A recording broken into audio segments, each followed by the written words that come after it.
welcome to Delta Lodge Outdoors. I am your host, Julius. This is a podcast to not only entertain, but to occasionally teach new things. I may be the only one learning, but at least we're going to have some fun trying to do it along the way. Thank y'all. Hey everybody, welcome to Delta Lodge Outdoors. We're recording this one on January the 18th. It should come out about I shouldn't do this. Hey everybody, welcome to Delta Lodge Outdoors. This week's episode, I don't know how many of y'all keep up with professional bass fishing. I watched a good bit and keep up with what the happenings and going ons, and I think on what today I wanted to talk about is it's gotten the new no info rule. How some guys are having some issues with that. When I say that, take for example, Matt Herron actually they're doing more random polygraphs, and Matt Herron got pulled for one after the first event of the year, and it was St. John's River. Him and his son, who fishes actually the opens, this is the conversation that was said they had, and the information that was released. They were talking, and he's like, and Matt had been fishing. He's on the Elite since like 08, 10, something like when they first started, 06, when they went to the Elite series. He's been with Bass for years. They were talking, his dad was fishing, say 70 miles down river or something. I don't remember if he's upriver, downriver. I just know he's like 70 miles from the area that his son brings up. His son just says, hey, hopefully it isn't one down there where so-and-so won it the other day, talking about one of his buddies. Supposedly, whole conversation. Polygraph comes up. They said, hey, did you get any info? He never pre-fished that area, never went to the area that was supposedly in question. And he says, well, my son said this. So they disqualified him for that event, which led him to come out and say he's no longer fishing the Elites this year. He basically quit, I'm done.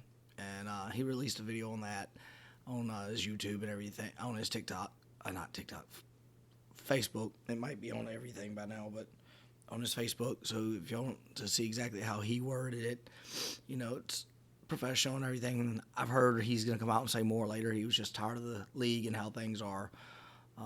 He's going to fish the National Professional Fishing League solely this year, which is also another really good league that's, they're probably between their fourth and seventh year.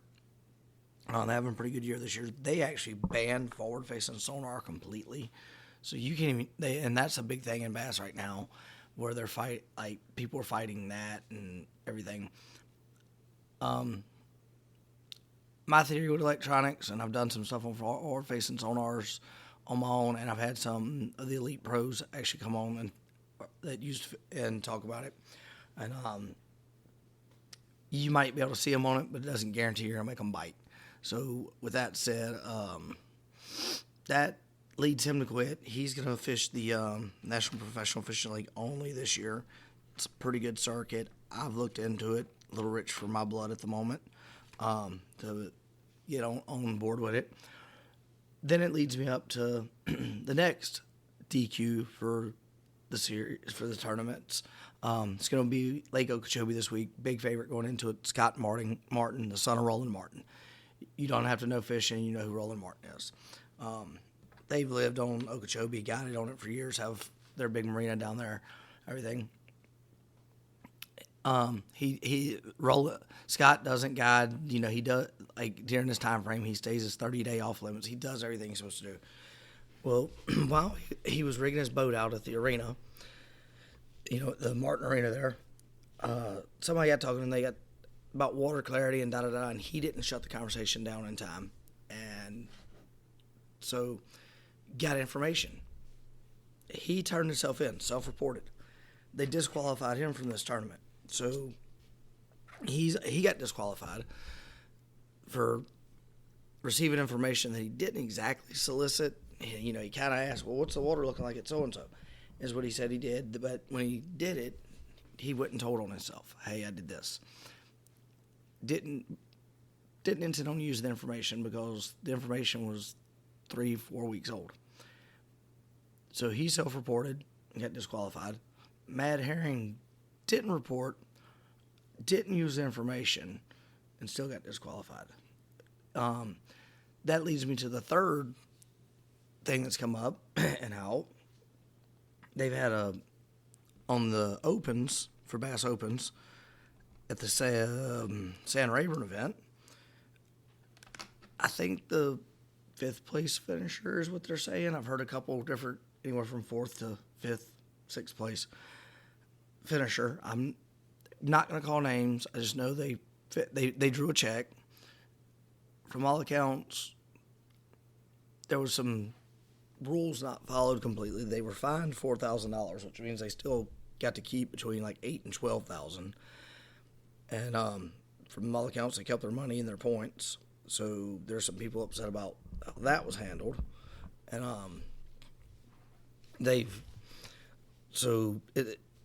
it's both are by Bass, but there's different tournament directors for the two. So a lot of the stuff's at the discretion of the tournament director.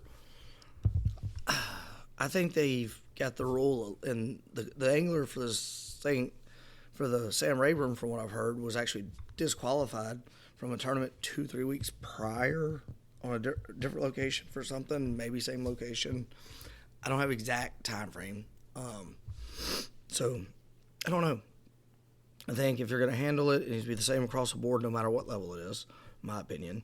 Also, the non-soliciting of information rule is going to have to be examined a little better, because basically, if I'm fishing a tournament and one of my buddies is like, oh, I went over there and fished the other day, and I don't tell him shut up, stop, and it comes out, or I don't report myself. First, if I don't report myself, I'm in trouble. If I report myself, I'm in trouble. So whether you do right or wrong, it's the same punishment.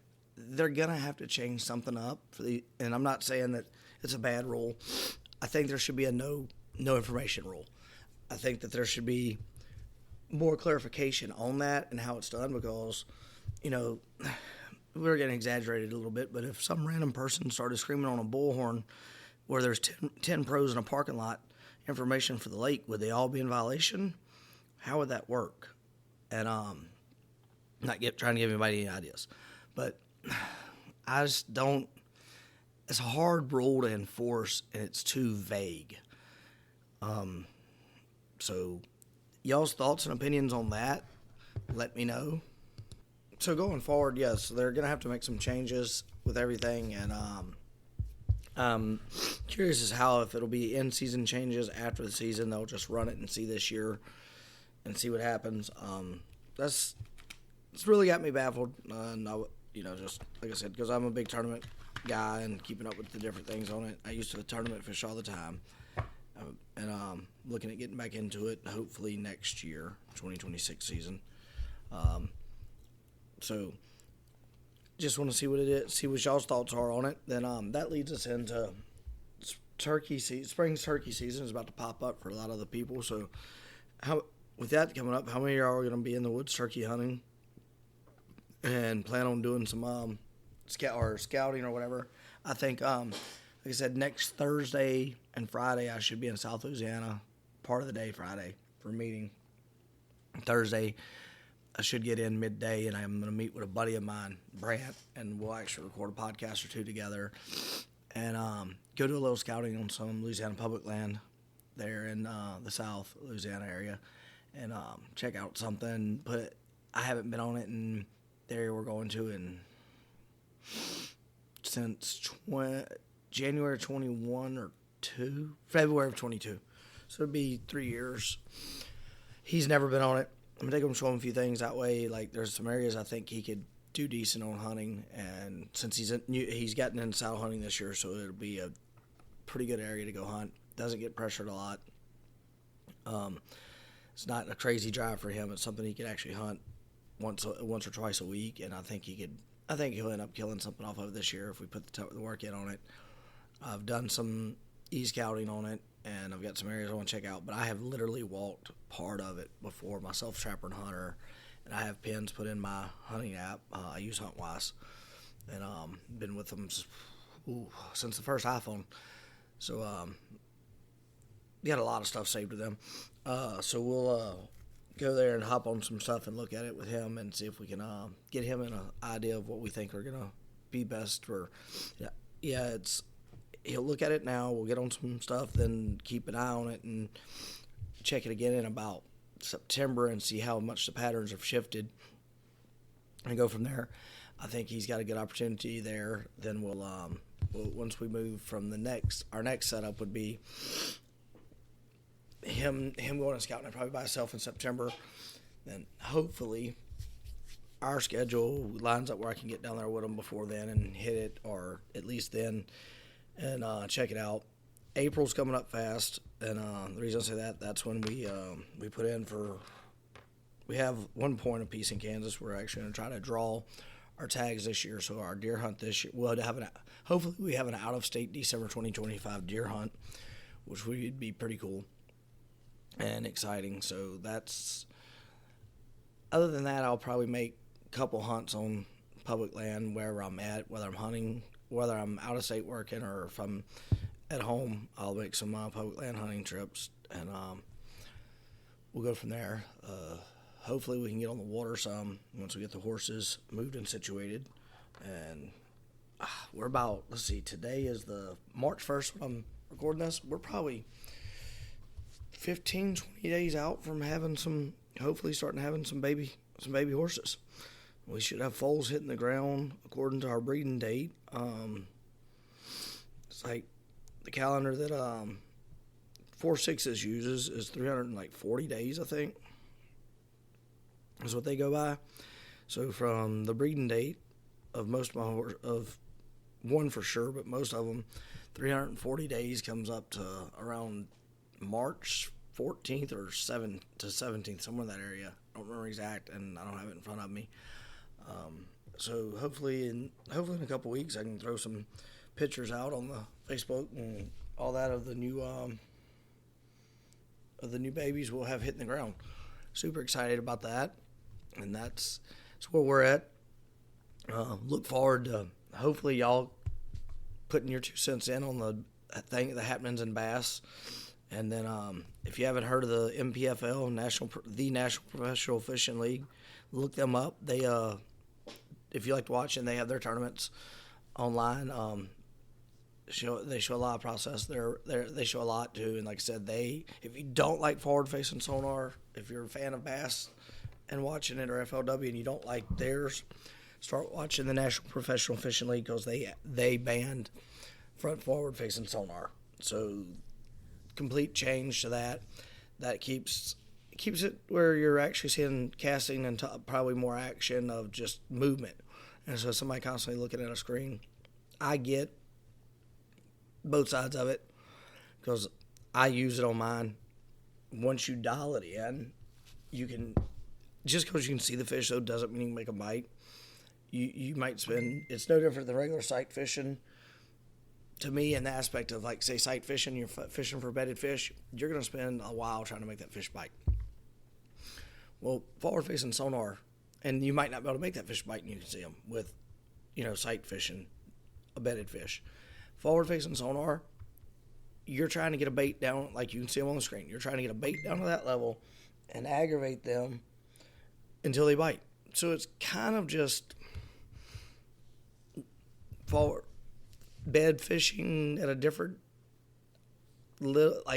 angle, to put it, like, you're using a screen instead of your eyes. So I guess for some people too, it leaves spots in the rules there of, like, when you're sight fishing, bed fishing, you're looking at them, the hook has to be in the mouth. Well, if you're fishing off of that, you're not technically sight fishing.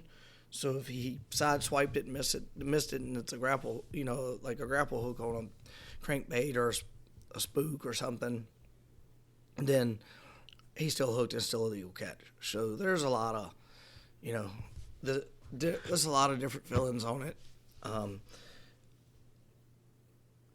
The technology's there, and I feel like, every time something changes the game, there's going to be people that don't adjust with it, and then people complain. So, I don't know. My old boat has it. If I ever get another boat, it'll have it. So, like, every boat, it is what it is. Now, am I going to have, like, the TV size screens on it? No. I'm still, like, probably some 12s. That's it. But when these guys are running, they had to limit the screen size in bass because it was getting atrocious. That was basically the only rule they did affecting forward-facing sonar. in bass. MLF fixed it where you can only use it in one period on their pros, on their big one where they catch and release. I don't know how they do it on their other tournaments. I think it's just like bass. It's just open. You can use it, however you want. But that's the happenings that I've been keeping up with in the bass world, and heard my phone ding in the background, and I'm actually hopefully setting up a podcast for Monday evening. It looks like late, so that'll work for me. I'm gonna wind this one down. Thank y'all for joining us. Delta Lodge Outdoors, Julius, Craig. Y'all remember, introduce somebody to the outdoors. Take a kid hunting, fishing. Take an adult. You never know. Like, they've never, hunting, fishing changes a lot for a lot of people. It's an eye-opening experience for some people that's never done it.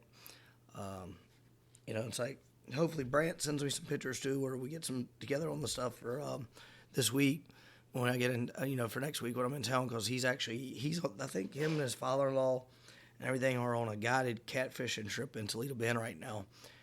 He sent me a picture a while ago, their morning trip, like 156 2 to 3 pound catfish, so they're having a good time. Hopefully you get some video of it and everything, or at least a bunch of pictures so we can, and a few little videos we can string together, something to throw on the YouTube channel. Y'all have a great one. Julius, Craig, Delta Lodge Outdoors. Remember, like I always say, and I'm going to say it again, and introduce somebody to the outdoors, and always have a good attitude about it with the outdoors, because you don't want somebody's first impression of us being, of us as outdoorsmen and women being assholes. So always be kind. Thank y'all. From the woods to the water, from hunting to fishing, in the delta to the mountains, all about the outdoors. With a bow, fishing pole, or a gun, always having some fun.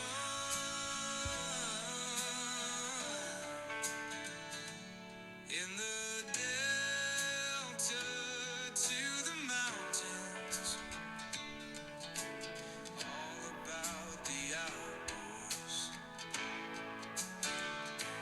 When the hook is set, we know it's gonna